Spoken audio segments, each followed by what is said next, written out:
Assalamualaikum warahmatullahi wabarakatuh. Selamat berjumpa kembali dengan saya di Dejun TV, yang mana pada kesempatan ini insya Allah saya akan mengupas sejarah tentang Wali Songo. Jadi kenapa harus saya kupas Wali Songo? Ya karena yang kita tahu, pembawa Islam atau penyebar Islam pertama di Pulau Jawa itu adalah Wali Songo. Jadi karena gimana ya, agama Islam menjadi demikian populer dan besar namanya di Nusantara ini tak lepas dari peran para Wali Songo. Nah, jadi pada umumnya Wali Songo berdakwah dan menyebarkan agama Islam di tanah Jawa itu di abad ke-14 ya. Jadi kalau sejarah masuknya Islam yang dibawa oleh para saudagar itu pada abad ke-13. Nah, setelah yang di Pulau Sumatera itu sukses, nah kemudian berlanjut ke Pulau Jawa itu di abad ke-14. Jadi di Jawa pun itu ada 3 wilayah yang menjadi lokasi para wali untuk menyebarkan dakwahnya. Di Pulau Jawa yakni Surabaya, Gresik, dan Lamongan, dan Tuban juga ya. Nah itu untuk daerah Jawa Timur. Lalu untuk wilayah Jawa Tengah itu terletak di Demak, Kudus, Muria di Jawa Tengah, dan Cirebon di Jawa Barat ya berarti.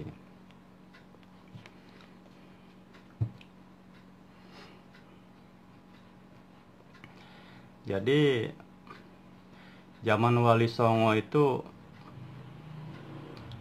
menandakan akhir dari dominasi agama Hindu dan Buddha di dalam kebudayaan Nusantara, digantikan oleh kebudayaan Islam. Meski banyak tokoh lainnya sebetulnya yang berperan dalam penyebaran agama Islam di Indonesia, khususnya Pulau Jawa. Namun Wali Songo adalah simbolnya. Jadi simbol Islam di Jawa itu terletak pada keberadaan Wali Songo. Mereka juga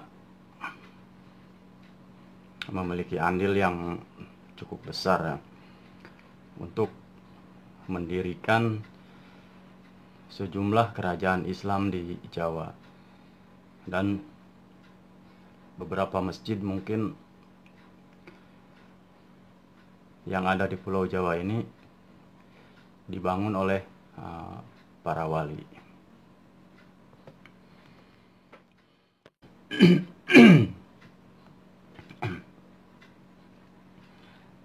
Jadi kalau dalam bahasa Jawa, arti Wali Songo itu adalah Wali Songo berarti wali 9. Nah, menandakan jumlah para wali yang ada itu 9. Namun ada pendapat lainnya yang mengatakan bahwa Songo adalah turunan dari bahasa Arab sana yang berarti mulia. Dan ada juga yang menyebutkan bahwa Wali Songo adalah sebuah majelis dakwah kreasi dari Sunan Gresik atau Maulana Malik Ibrahim di tahun 1404. Jadi tak cuma berdakwah, ajaran Wali Songo memberikan dampak untuk sejumlah budaya baru di masyarakat Jawa, seperti kesehatan, bercocok tanam, perdagangan, kebudayaan, seni, kemasyarakatan, sampai ke pemerintahan. Jadi arti dari kehadiran para Wali Songo ini sungguh luar biasa ya. Banyak sekali kemajuan, terutama dalam hal penyebaran agama Islam. Jadi mungkin ya kita lebih supaya lebih jelas lagi, kita akan membahas biografi atau profil dari para wali satu persatu ya. Ya walaupun nanti tidak begitu detail ya, namun sedikit mendekati lah ya. Mudah-mudahan ini semua bisa bermanfaat untuk teman-teman semua, adik-adik semua yang belum sempat membaca sejarah Wali. Jadi buat kawan-kawan semuanya atau adik-adik semuanya yang belum sempat membaca atau mengetahui sejarah Wali Songo secara langsung, di sini kita bisa berbagi pengetahuan. Mudah-mudahan bisa bermanfaat untuk semuanya. Tapi sebelum saya lebih jauh mengulas tentang Islam di Pulau Jawa yang dibawa oleh para Wali Songo, saya memohon maaf kepada segenap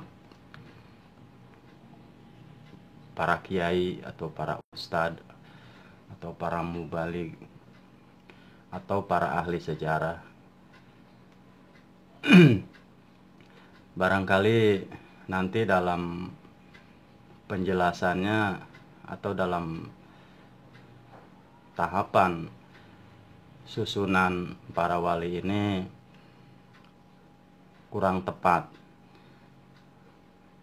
Ya itu tadi, saya mohon dimaafkan dan mohon dimaklumi karena secara pribadi emang saya ini bukan sejarawan atau ahli sejarah, apalagi seorang kiai, bukan.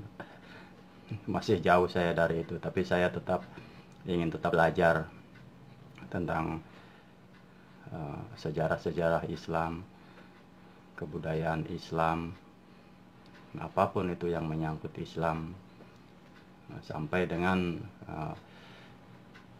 kewajiban-kewajiban dari sebagai umat Islam.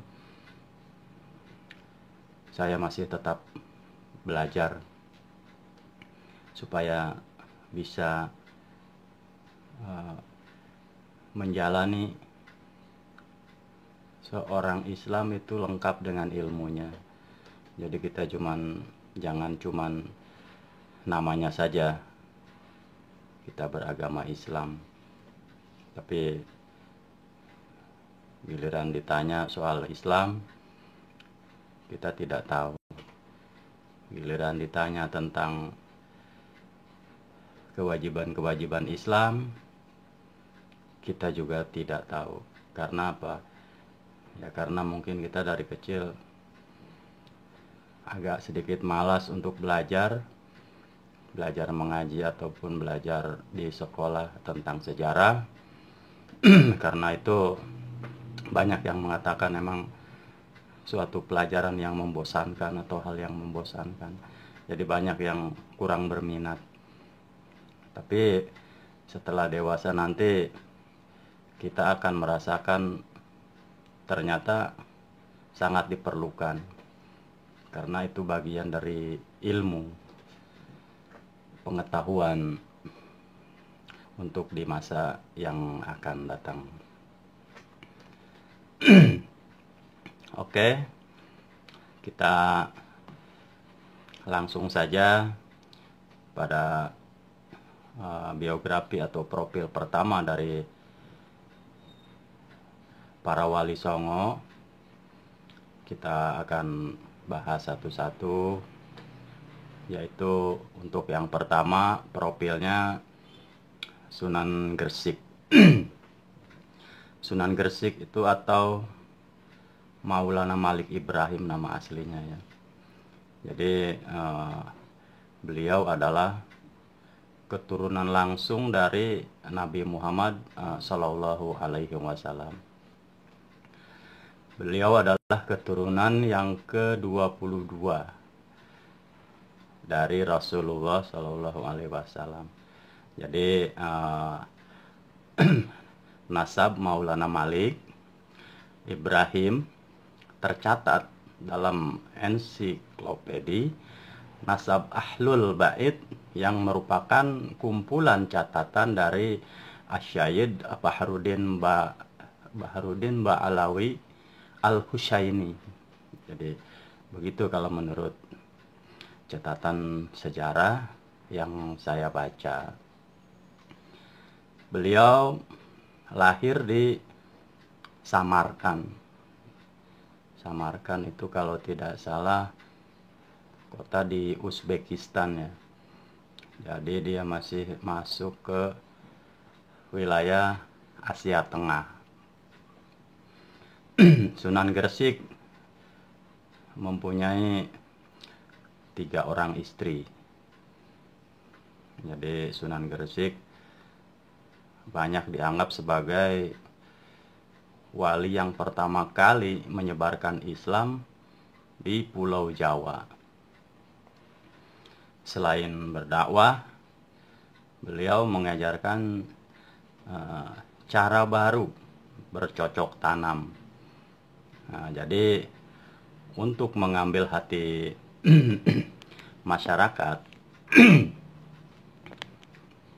kebanyakan yakni mereka yang tersisihkan ya pada akhir kekuasaan Majapahit. Jadi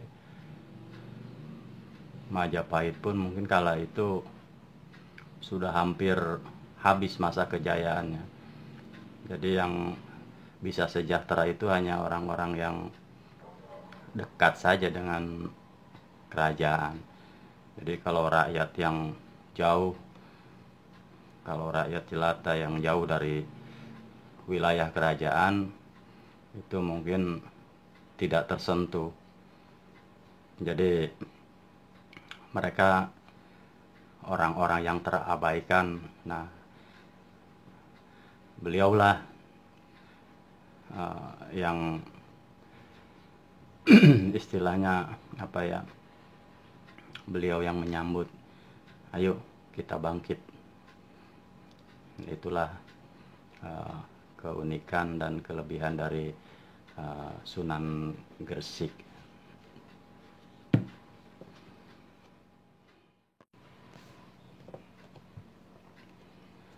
Jadi kala itu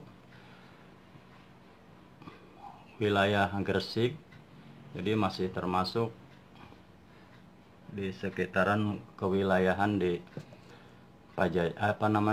Majapahit. Kalau itu mungkin kalau sekarang bahasanya terkena krisis ekonomi dan perang saudara. Jadi saat itu banyak membuat masyarakat Jawa menderita. Jadi Sunan Gresik.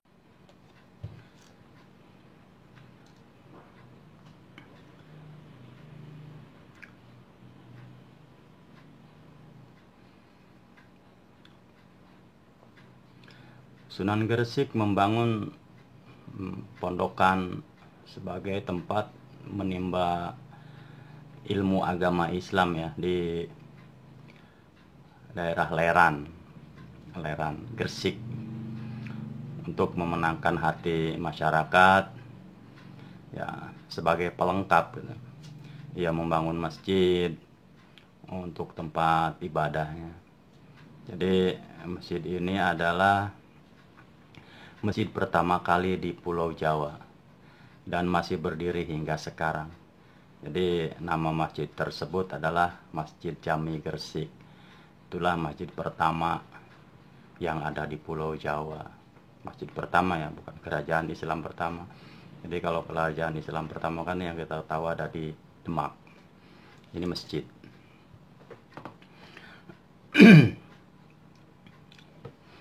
Sunan Gresik wafat di tahun 1419 Masehi dan dimakamkan di Desa Gapura Wetan, Gresik Timur.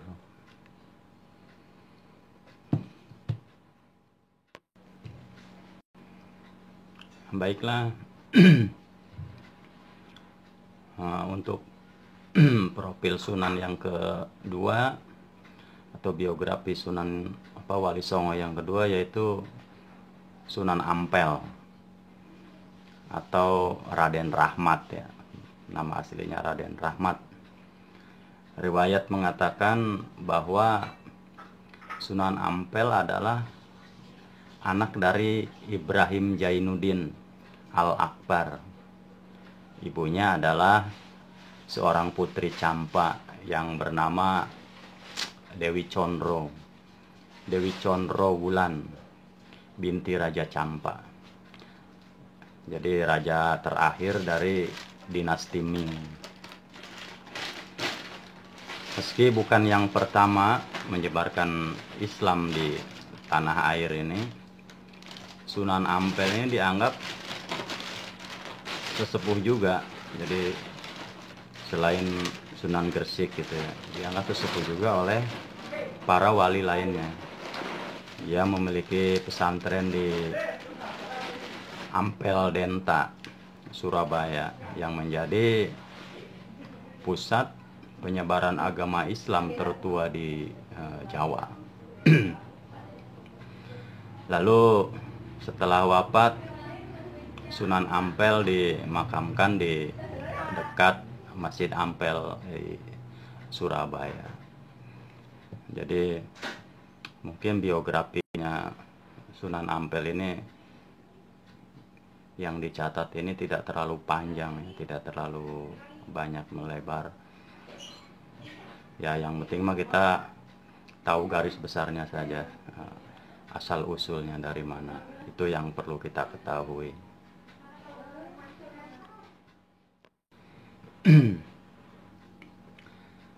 Baiklah, kita lanjut ke biografi ketiga, biografinya atau profilnya Sunan Bonang, atau mempunyai nama asli adalah Raden Makdum Ibrahim. Sunan Bonang adalah putra dari Sunan Ampel. Nah, jadi semasa hidupnya Sunan Bonang kerap berdakwah melalui kesenian. Jadi agar bisa menarik hati masyarakat ya, supaya mau memeluk agama Islam. Jadi dalam kesenian itu, waktu itu beliau menciptakan lagu atau tembang Tombo Ati. Ya, Tombo Ati. Mungkin yang sekarang dipopulerkan oleh Opik. Dipopulerkan oleh Opik. Jadi sebetulnya itu tembang Tombo Ati itu udah dari zaman para wali sudah ada. Dan sekarang makin tenar ya. Siapa yang nggak tahu orang Jawa dengan lagunya Tombo Ati. Lagunya enak, merdu.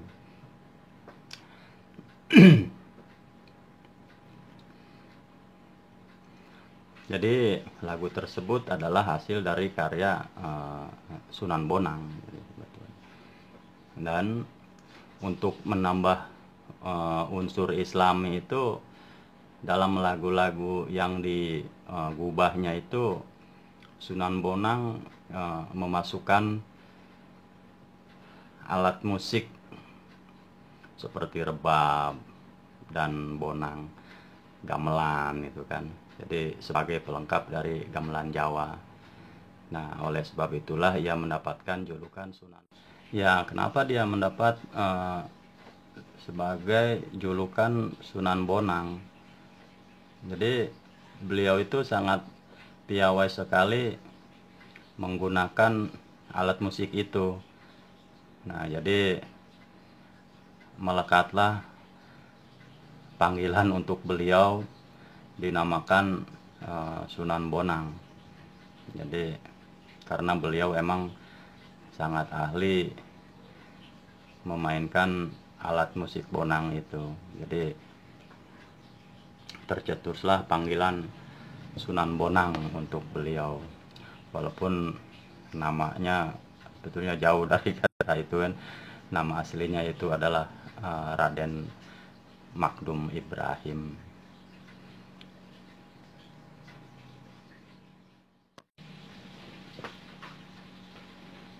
Oke, selanjutnya kita ke profil keempat, yaitu profilnya Sunan Derajat. Sunan Derajat itu mempunyai nama aslinya adalah Raden Kasim. Jadi beliau selain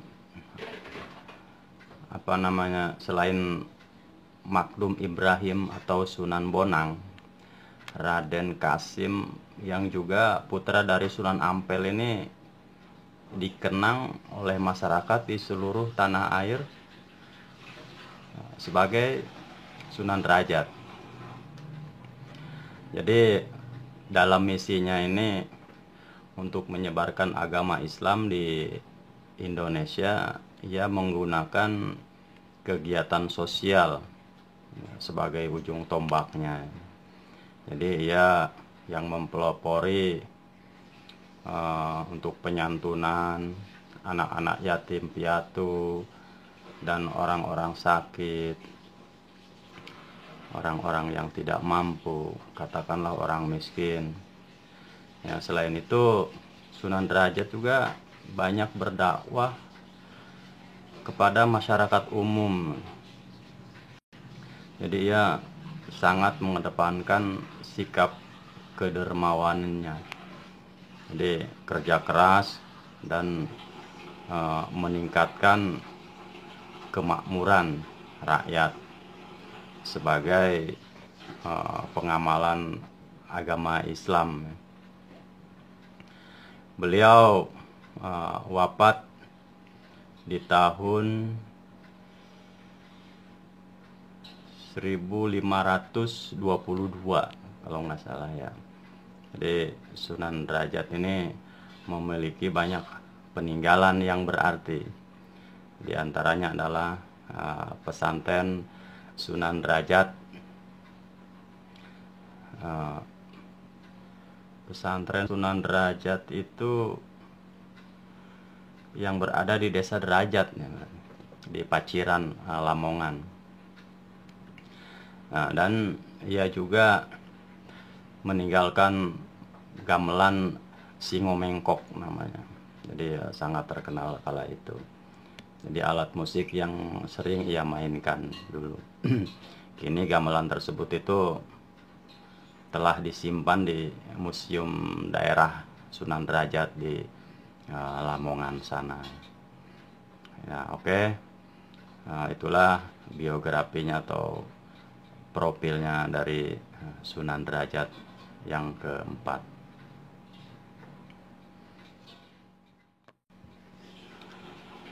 Baiklah, kita lanjut ke biografi kelima, profilnya Sunan Kudus atau biasa dipanggil juga Japar Sodik. Berbeda dibandingkan dengan Wali Songo yang sebelum-sebelumnya, yang ada pada umumnya langsung menyentuh masyarakat umum untuk menyebarkan agama Islam. Jadi Sunan Kudus ini memiliki andil yang besar dalam pemerintahan Kesultanan Demak. Jadi perannya adalah sebagai panglima perang. Sebagai panglima perang, jadi penasihat untuk Sultan Demak juga, yaitu mursyid, tarikoh, dan hakim. Jadi target dakwah dari Sunan Kudus ini kebanyakan berada di kalangan kaum penguasa dan priai Jawa gitu ya. Terus peninggalan Sunan Kudus pun yang terkenal hingga saat ini adalah Masjid Menara Kudus. Jadi Masjid Menara Kudus itu beliau yang membangun. Masjid ini memiliki keunikan karena arsitekturnya itu bergaya campuran Hindu dipadu-padankan dengan nuansa Islami gitu. Jadi Sunan Kudus banyak dipercaya oleh masyarakat untuk masalah-masalah keagamaan gitu ya, karena ya beliau emang wali gitu. Ya, beliau wafat pada tahun 1550. Jadi hampir dari semua wali itu emang dia mempunyai misi yang berbeda-beda, tapi semua tujuannya dipastikan sama, ingin menyebarkan agama Islam, mensiarkan agama Islam dengan cara apapun sesuai dengan kemampuan dan keahlian dari para wali-wali tersebut. Misalkan wali A keahliannya ini, wali B keahliannya ini, wali C keahliannya ini, dan seterusnya. Jadi semua wali itu udah mempunyai misi masing-masing sesuai dengan keahliannya masing-masing. Oke, itulah sedikit dari profil Sunan Kudus. Kita tidak membahas terlalu detail, tidak terlalu jauh, karena membutuhkan waktu yang mungkin lumayan lama. Yang penting kita tahu profil garis besarnya saja. Jadi dari kita rangkum dari garis besarnya, dari pertama ke tengah dan ke ujungnya terakhir. Jadi detail-detail yang ada di tengah itu kita tidak bahas.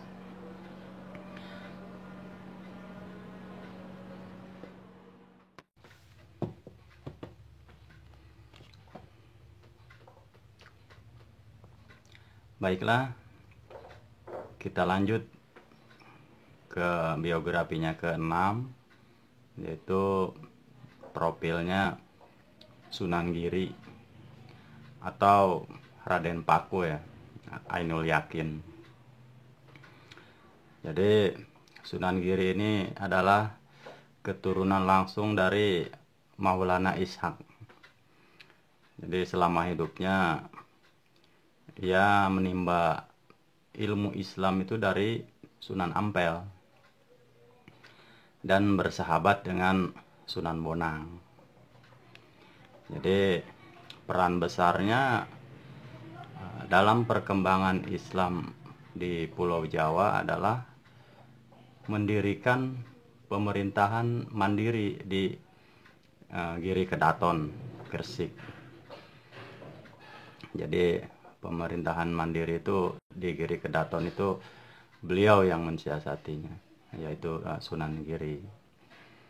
Jadi pemerintahan inilah yang selanjutnya memiliki peran sebagai pusat dakwah Islam untuk wilayah Jawa dan Indonesia.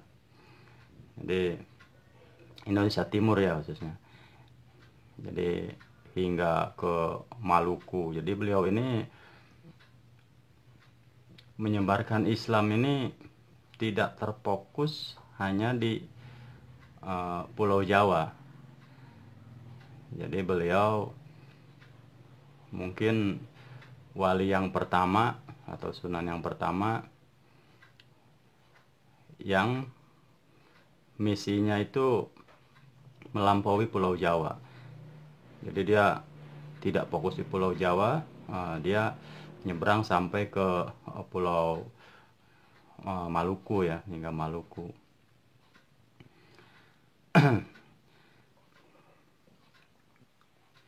Anaknya Sunan Giri itu adalah Prapen, berhasil menyebarkan Islam hingga ke Lombok dan Bima untuk wilayah NTB.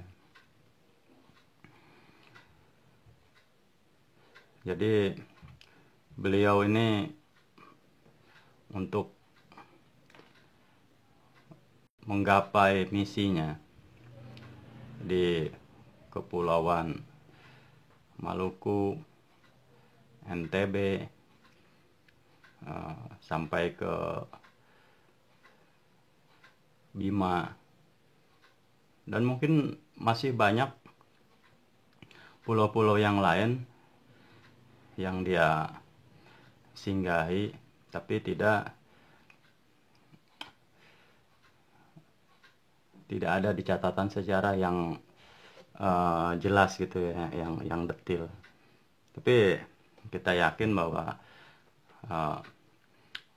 peran dari para wali ini sungguh luar biasa.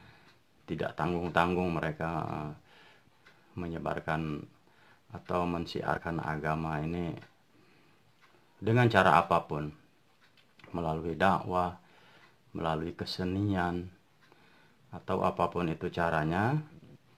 Beliau pandai melihat situasi. Jadi masyarakat di sekitar yang dia singgahi itu ini mempunyai kesenangannya seperti apa. Jadi mereka akan dikasih kesenangan seperti apa, dengan cara apa? Kesenian, oke. Nah, kesenian. Jadi apapun caranya, apapun usahanya, beliau akan lakukan semaksimal mungkin supaya misi menyebarkan syiar Islam di Indonesia ini, ya terutama dulu pertama kali di Pulau Jawa, dan sekarang umumnya mungkin waktu itu sudah mencakup ya hampir seluruh Indonesia, akan ia lakukan sampai titik darah penghabisan mungkin ya. Oke, jadi itulah sedikit profil dari Sunan Giri yang mempunyai nama asli adalah Raden Paku atau Ainul Yakin.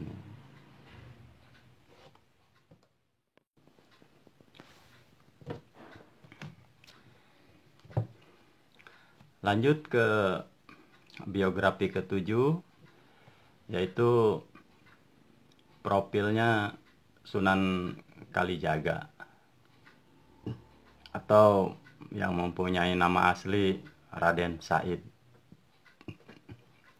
Jadi Raden Said atau Sunan Kalijaga adalah anak dari Adipati Tuban bernama Tumenggung Wilatikta ya, atau Raden Sahur. Jadi agama Islam ia pelajari dari Sunan Bonang.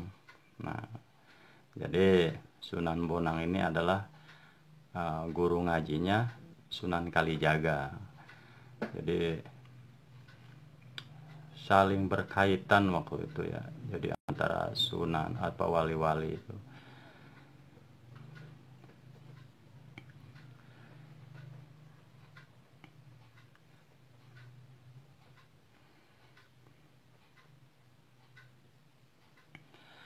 Nah, dari Sunan Bonang lah ya belajar menggunakan kesenian dan kebudayaan sebagai alat untuk menyebarkan agama Islam. Nah, melalui apa? Jadi salah satu kesenian yang kala itu kesenian yang kerap ia gunakan karena beliau hampir semuanya ya para wali ini pandai sekali menggunakan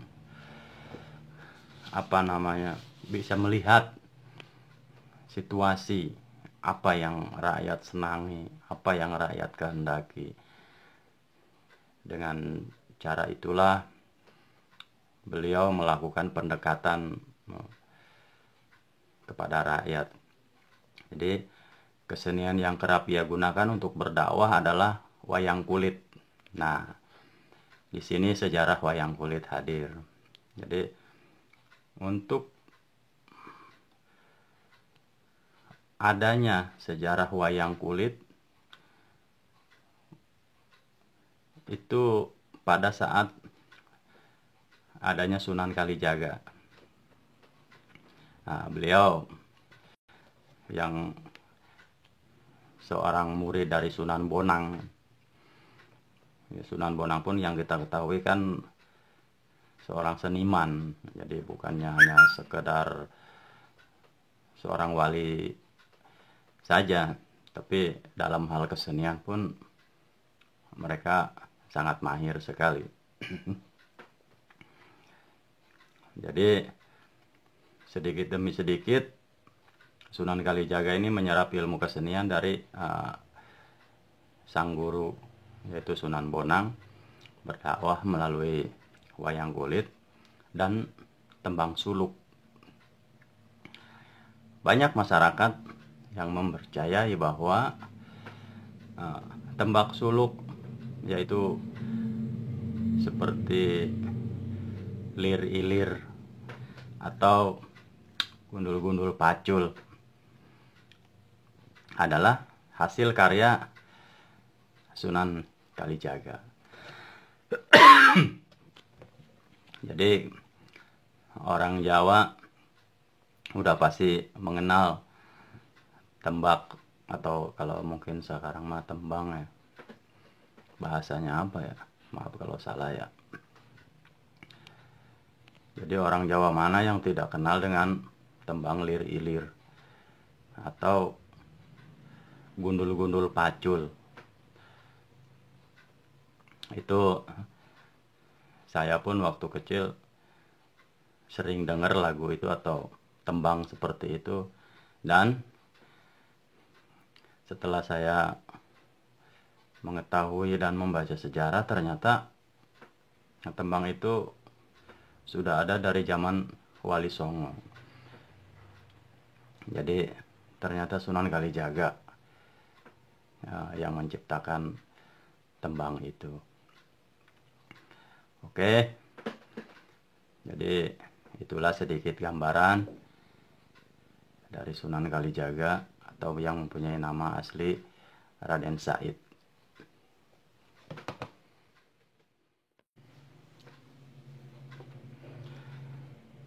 Oke, kita lanjut ke biografi ke-8, yaitu profilnya Sunan Muria atau lebih dikenal dengan, yaitu nama aslinya ya Raden Umar Said nama aslinya ya. Jadi Raden Umar Said atau Sunan Muria adalah anak dari Sunan Kalijaga. Namanya Muria. Diperkirakan oleh masyarakat sekitar kota Kudus berasal dari nama gunung Muria ya. Nah, Gunung Muria itulah tempat di mana kini Sunan Muria dimakamkan. Jadi setelah beliau selesai menjalankan misinya menyiarkan agama Islam di sekitar ya umumnya Pulau Jawa, beliau mengakhiri masa hidupnya di Gunung Muria dan dikuburkan pula di sana atau dimakamkan di sana ya. Jadi gaya dakwah beliau ini, Sunan Muria ini pada umumnya mengambil metode yang digunakan ayahnya, yaitu Sunan Kalijaga, yakni menggunakan cara atau lewat kesenian dan kebudayaan. Namun Sunan Muria yang kita kenal lebih senang tinggal di jauh dari hiruk pikuk atau dari keramaian kota. Beliau lebih senang tinggal di daerah terpencil yang jauh dari keramaian. Beliau tidak suka dengan keramaian atau hiruk pikuk yang banyak dilalui banyak orang. Apalagi mungkin di zaman sekarang di mana-mana udah nggak ada tempat yang kosong, semuanya ada penghuni. Mungkin dia udah jauh tinggal di mana kita nggak tahu, udah kabur.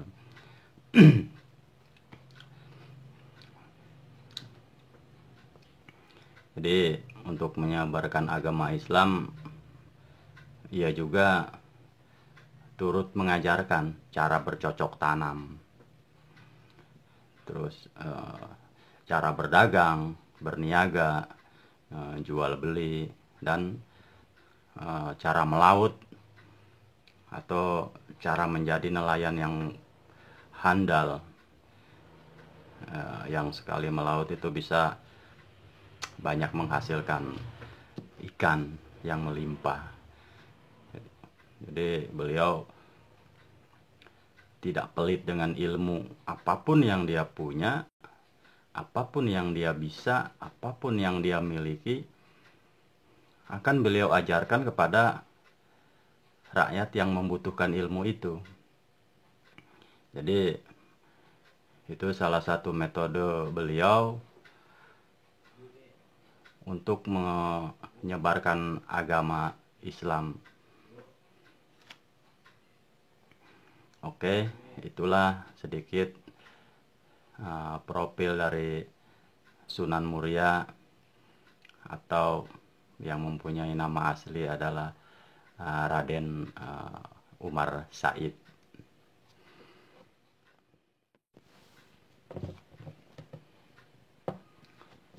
Oke, baiklah. Kita lanjut ke biografi yang ke-9, yang terakhir. Jadi udah 9 nih semuanya sama sekarang. Sekarang itu yang 9 profilnya profil Sunan Gunung Jati, atau yang mempunyai nama Syarif Hidayatullah. Jadi Syarif Hidayatullah adalah anak dari Nyai Rara Santang. Rara Santang, putri dari Raja Pajajaran. Yaitu waktu itu Raden Manah Rarasa ya. Ayahnya lain lagi. Nama ayah Sunan Gunung Jati adalah Sultan Syarif Abdullah Maulana Huda, tokoh Mesir keturunan Bani Hashim dari Palestina. Nah, jadi yang kita tahu Sunan Gunung Jati atau Syarif Hidayatullah ini seorang keturunan masih dari wilayah Arab sana ya, Timur Tengah sana, dari Palestina masih ya. Sunan Gunung Jati itu belajar agama dari berbagai negara. Dia kalau menurut catatan sejarah dari umur masih belia, mungkin kalau anak muda zaman sekarang pada zaman kita ini ya seumuran beliau ya, kira-kira mungkin umur di bawah 15 tahun atau di bawah umur 20 tahun. Mungkin seumuran kita masih senang-senangnya bermain ataupun ya paling belajar ya sekolah saja. Untuk mempelajari ilmu mungkin sangat sedikit sekali. Kalau kita representasikan dari 100% paling ada ya 20% lah anak muda yang mau belajar agama. Selebihnya lebih condong ke pelajaran umum duniawi sekolah.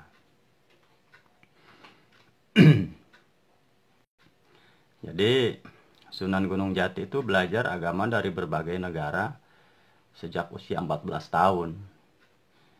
Ia sudah belajar agama dari para ulama di Mesir, atau sebelum ke Mesir mungkin di Palestina juga beliau udah banyak belajar.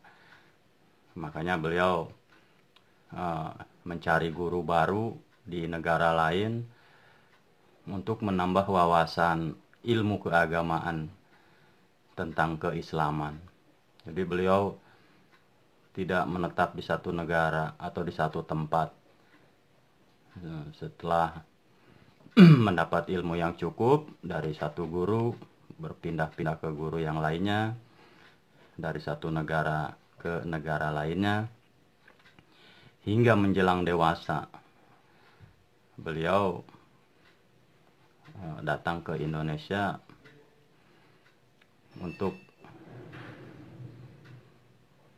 menyebarkan atau syiar agama Islam di Indonesia. Jadi bersama dengan wali-wali yang lainnya. Sunan Gunung Jati adalah satu-satunya seorang wali yang menjadi kepala pemerintahan.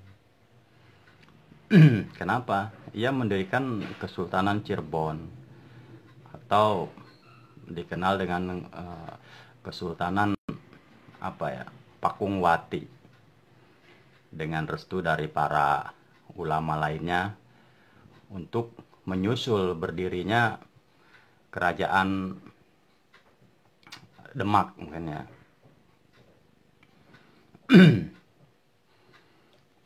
Di Demak itu namanya Kesultanan Bintoro kalau nggak salah ya, Kesultanan Bintoro di Demak. Jadi ia memanfaatkan posisinya itu untuk menyebarkan agama Islam dari pesisir Cirebon hingga ke pedalaman Pasundan.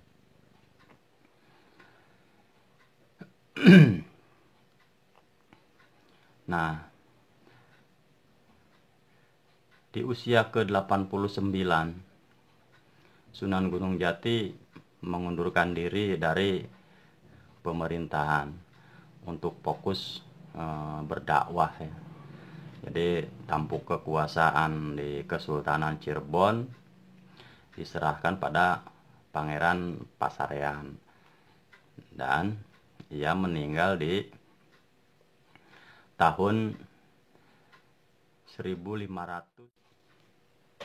Ya, beliau meninggal di tahun 1568. Jadi beliau juga mempunyai anak dan ditugaskan di Kesultanan Banten. Pasti kita sudah tahu anak dari Sunan Gunung Jati ini yaitu Sultan Banten Hasanuddin. Sultan Banten Hasanuddin ini yang mengelola Kesultanan di Banten. Jadi kalau di zaman sekarang mungkin Sunan Gunung Jati ini bisa dibilang bapak pembangunan. Ya, kenapa? Jadi zaman dulu pun ya untuk mendekati hati rakyat, untuk mendekatkan diri kepada masyarakat, beliau mempunyai salah satu cara atau metode untuk bisa menyebarkan agama Islam, yaitu dengan cara membuat infrastruktur, membangun jalan atau membangun bangunan yang lainnya ya, yang kita tahu banyak peninggalan sejarah zaman dulu yang ditinggalkan oleh Sunan Gunung Jati. Oke, jadi itulah sedikit dari profil Sunan Gunung Jati.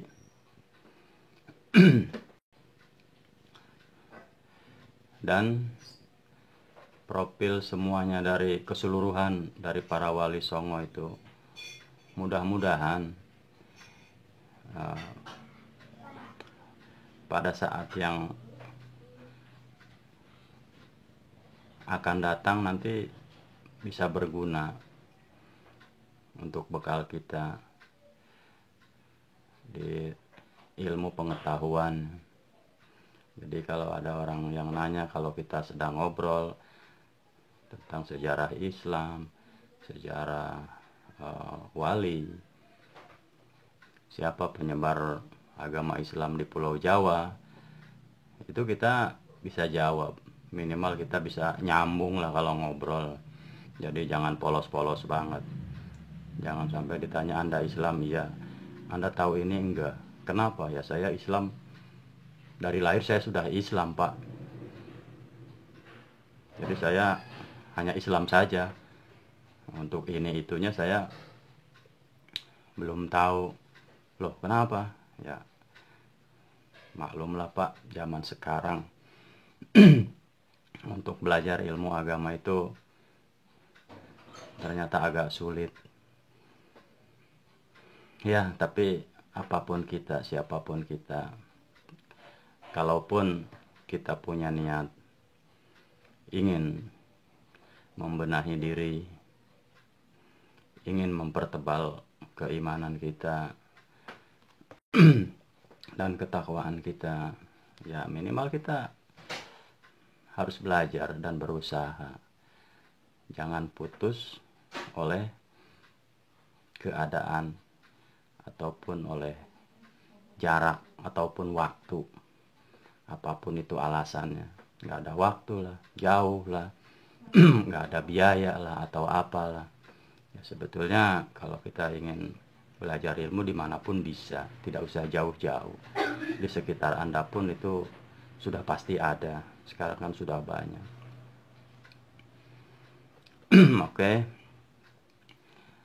itu saja yang bisa saya sampaikan atau gambarkan tentang profilnya para wali songo.